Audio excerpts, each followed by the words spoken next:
नमस्कार, स्वागत है आप सबका। आप देख रहे हैं आपके साथ मेरी बात और मैं प्रिय रंजन भारती। सबसे पहले निवेदन कर दूं कि हमारे विश्लेषण पर जो राजनीतिक विश्लेषण आप देखते हैं, जिसे मैं आपके साथ साझा करता हूं, उस पर अपनी प्रतिक्रियाएं देना कभी मत भूलिए। आपकी राय हमें अच्छी लगती है और इसीलिए आपसे जुड़ने के लिए ही मैं अपने दिमाग की बात को और जो सच्चाई होती है उसे आपके साथ साझा करता हूँ। और साथ साथ ये भी निवेदन बार बार करता हूँ कि अगर मेरे कारवां से नहीं जुड़े होंगे, आपके साथ मेरी बात से नहीं जुड़े होंगे, तो आप अभी जुड़ जाइए, सब्सक्राइब कर लीजिए, फिर बने रहिए हमारे साथ। हम बात करते हैं आज प्रशांत किशोर की। प्रशांत किशोर ने गांधी जयंती के दिन अपनी नई पार्टी के ऐलान की घोषणा की थी और उस ऐलान को आज उन्होंने पूरा कर दिखाया।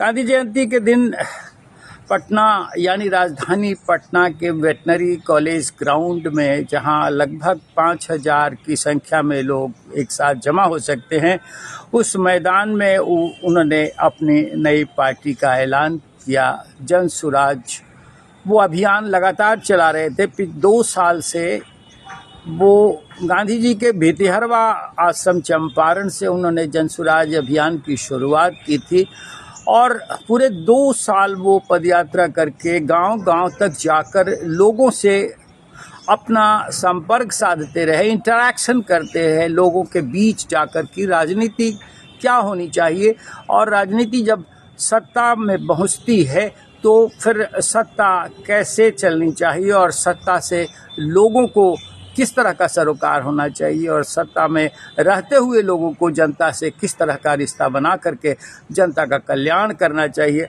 जनता के क्या अधिकार हैं और सरकार के क्या अधिकार हैं, सरकार को क्या करना चाहिए। जनता की उम्मीदों को इन्होंने झकझोरा, जगाया और अब नई पार्टी की घोषणा करके वो विधानसभा चुनाव में पूरी शिद्दत से बिहार की 243 की सभी सीटों पर वो अपने उम्मीदवार खड़ी करेंगे और दम भर रहे हैं कि उनकी पार्टी सत्ता में आएगी। लेकिन क्या जन सुराज अभियान के पार्टी स्वरूप में ढल जाने के बाद क्या जो प्रशांत किशोर दम भर रहे हैं, जो कह रहे हैं, वो बात पूरी हो पाएगी? ये $1 मिलियन यानी हिंदी में कहें तो करोड़ों की बात है। ये बहुत बड़ी बात है। वो क्या करेंगे, क्या होगा उनकी पार्टी का असर?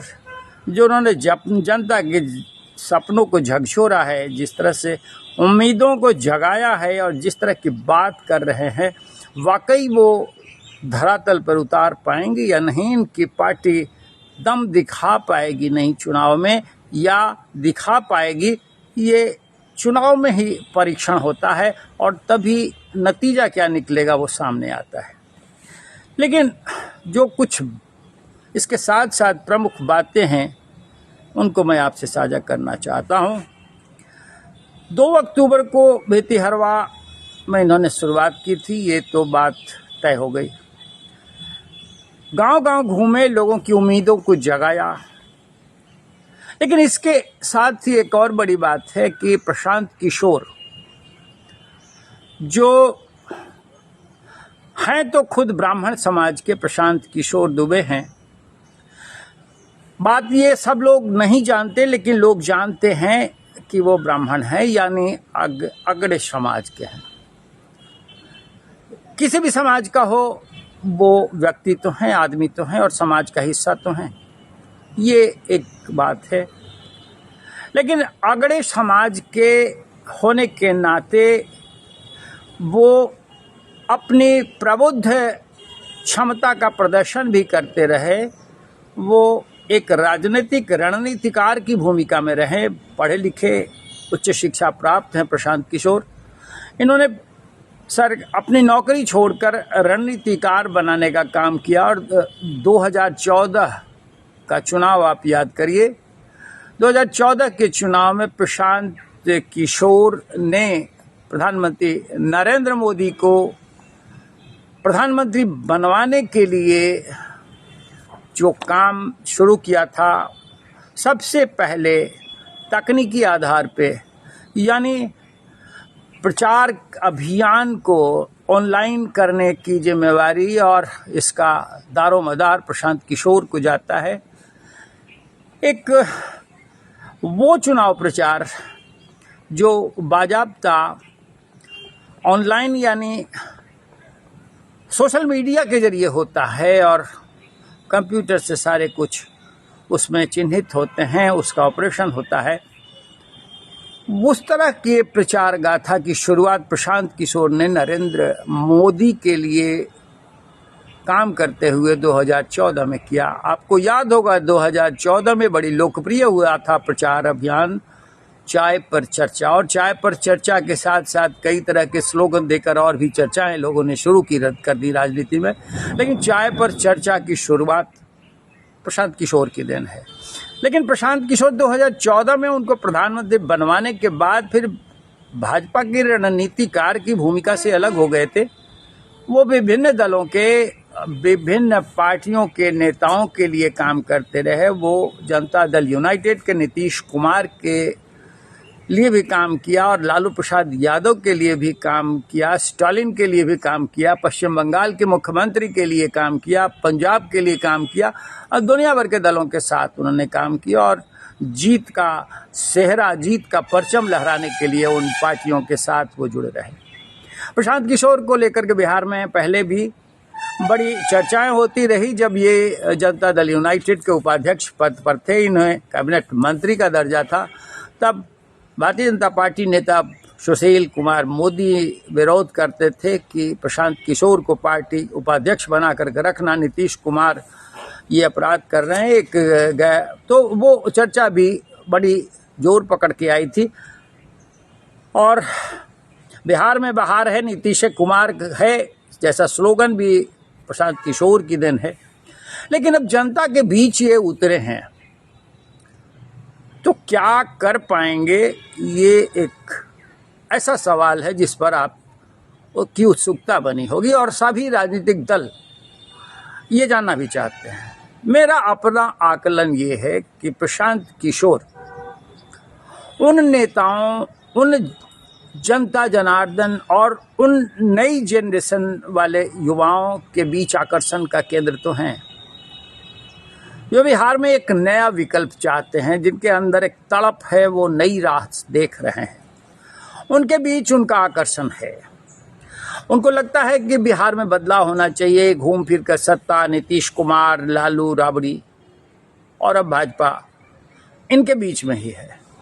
तो बदलाव कैसे होना चाहिए और प्रशांत किशोर उनमें उम्मीद जगा रहे हैं। उनके बीच प्रशांत किशोर की ललक बढ़ रही है और साथ साथ जो नेताओं और IAS IPS ऑफिसर्स की पुरानी या फिर ऐसे रिटायर्ड पर्सन्स की फौज है, वो भी प्रशांत किशोर की तरफ लपक रहे हैं, इनकी पार्टी की सदस्यता ग्रहण कर रहे हैं। लेकिन इसके साथ साथ ये भी है कि बहुत सारे लोग वो हैं जो विभिन्न राजनीतिक दलों का सफर कर चुके हैं, विभिन्न पार्टियों से चुनाव लड़ चुके हैं और आज उन्हें कोई या तो महत्व नहीं दे रहा है या फिर जनता के बीच लोकप्रिय नहीं है, तो वो सब के सब प्रशांत किशोर की बनने वाली पार्टी में शामिल हो जा रहे हैं।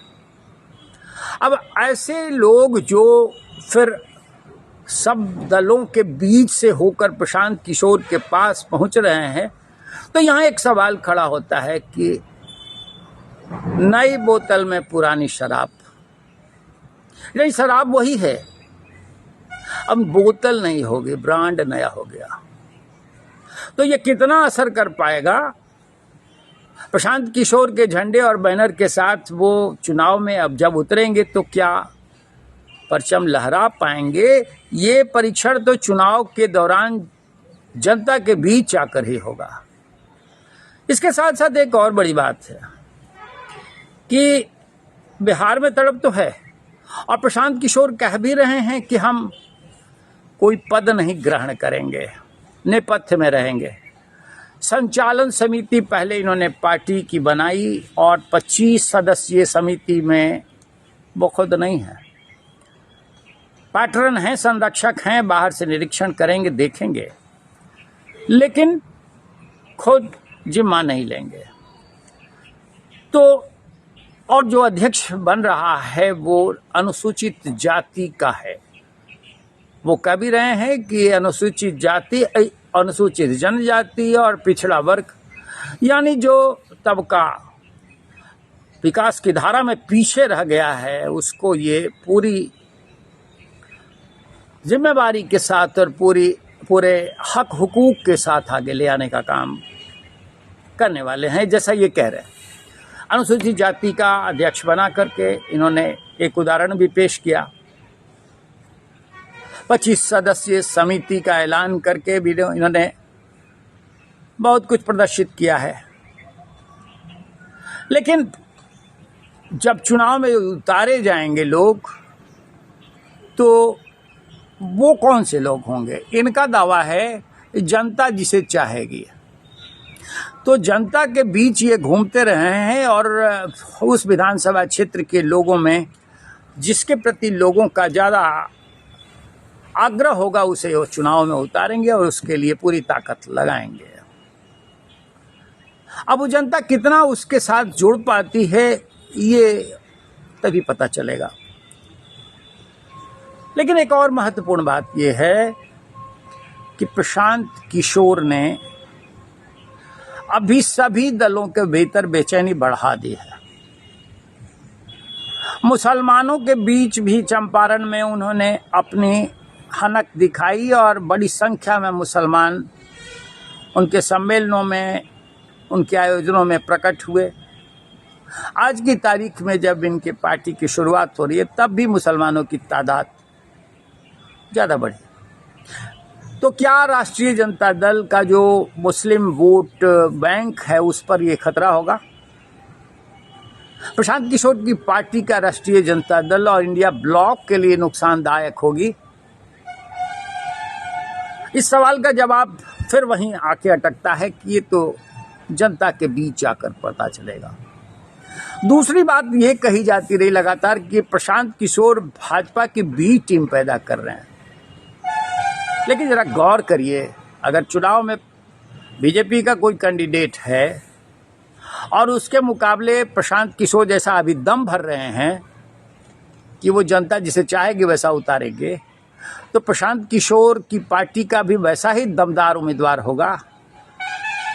तो क्या मुकाबला फ्रेंडली करेंगे वो, या फिर भाजपा नुकसान उठाएगी?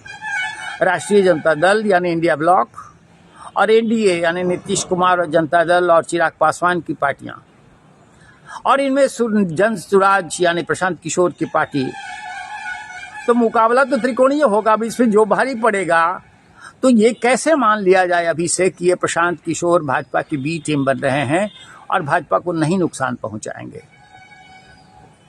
अगर नुकसान ये पहुंचाने की स्थिति में पहुंचते हैं चुनाव में, तो न सिर्फ राष्ट्रीय जनता दल, इंडिया ब्लॉक, बल्कि एनडीए को भी नुकसान पहुंचाएंगे। अब यही देखिए, आज की तारीख में विनीता विजय, रघुनाथ पांडे जो पुराने नेता रहे, समाजवादी नेता रहे, कांग्रेस में भी थे, उनकी पुत्रवधू जो भाजपा में थी, भाजपा में टिकट नहीं मिला था तो वो लोक जनशक्ति पार्टी रामविलास पासवान में आ गई थी और वहां से अब बारास्ता लोजपा और वो प्रशांत किशोर की पार्टी में शामिल हो गई हैं। तो वो कौन सा नया ब्रांड है, न कौन सा चमत्कार कर रही हैं, कितना बड़ा उनका जनाधार है? अब ये सवाल, इसका जवाब आप खुद ही तौल लीजिए, आंक लीजिए, मूल्यांकन कर लीजिए। तो प्रशांत किशोर बड़े एक सूरमा हो, उन्होंने राजनीतिक समझ, राजनीतिक महत्वाकांक्षाएं लोगों की जगाई हो और चुनावी रणनीति ढंग से बुन करके उन्होंने लोगों को विजय पताका फहराने के लिए तैयार कर दिया हो। लेकिन क्या खुद सरजमी पे उतर के, चुनाव के मैदान में उतर के वो वही कर दिखा पाएंगे जो उन्होंने दूसरों को कर दिखाया था? ये सवाल सबसे बड़ा है और ये सवाल जनता के बीच का है और इस सवाल का जवाब जनता देगी और जनता देगी भी तो चुनाव में देगी। तब तक आपको इंतजार करना पड़ेगा। लेकिन प्रशांत किशोर ने ये कीर्तिमान स्थापित तो कर दिया है। अब इसके लिए आप उनको बधाई दीजिए और हमारे वीडियो पर, हमारे विश्लेषण पर अपनी प्रतिक्रियाएं दीजिए। मिलते हैं फिर, नमस्कार।